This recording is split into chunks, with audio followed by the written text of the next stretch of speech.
Welcome back, everyone, to Studio 4. Joining us now is Josh Knighton, and he's going to be talking about the work local businesses can do to make sure they can keep working during a system outage. So, Josh, to start things off, can you kind of tell us a little bit more about Two Fish Technology? Yes, ma'am. So we're a local IT internet provider. So we do managed services, cybersecurity, stuff like that. So that's great. Yeah, yes, that's good. We definitely need those kinds of businesses here in town. So can you, for this next question, can you kind of tell us the difference between an outage and an incident?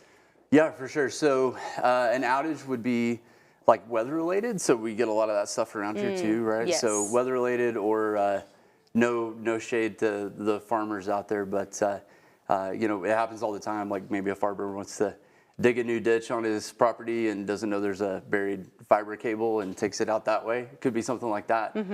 So that could be an outage, and then an incident would be something that would be more like cybersecurity related. So it could be either a ransomware attack, which is kind of a dirty word, right? But so it could be ransomware, or it could be something like your email gets hacked or something like that. So that would be the difference between an incident and an outage. And I guess more incidents happen than outages? Typically, yeah. It didn't used to be that way, but here in the last probably 10 years, it's really shifted the other way around. Yes, so, definitely. And what kind of plan can our local businesses put in place when those situations arise?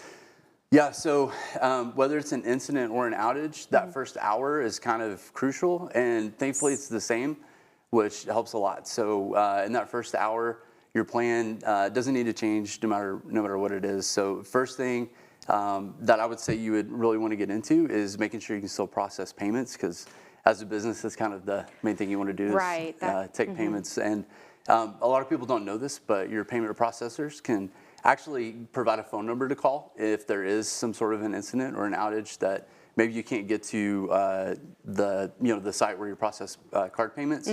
So you can just call those payments in and manually verify them over the phone.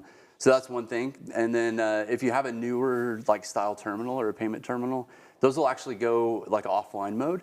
And so you can actually swipe the cards and take the payments just like normal.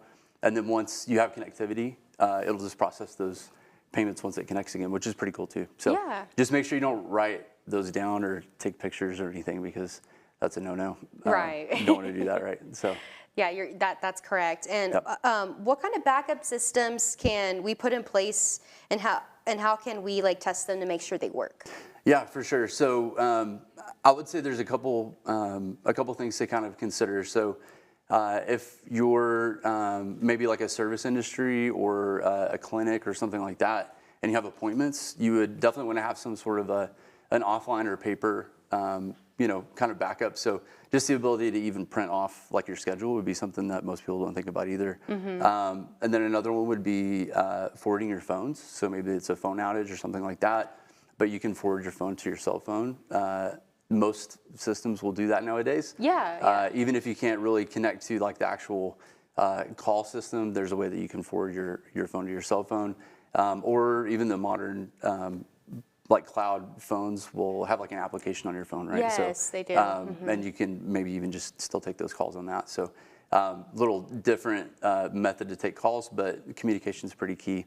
The other way, or the other thing to kind of keep in mind would be with that communication would be just communicating with your customers. So part of those systems that you need to get in place are just making sure you're appropriately communicating with customers. So regarding that incident that happened with AWS on Monday, businesses all over the Panhandle were really struggling with that, and it was handled in different ways, right? So you see these kind of panic Facebook posts that were like, oh my gosh, we can't get to anything. And then there was other businesses that just had a real simple, calm, we'll get back as soon as we can, or the ones that had a good plan in place just said, hey, we're still open for business, come see us. So those are good things. And then I think the last thing would be probably just making sure your internet is redundant. So there's different ways to do it. The old school way would be, taking like a dial-in modem or something like that, and just like a wireless modem and having to swap cables and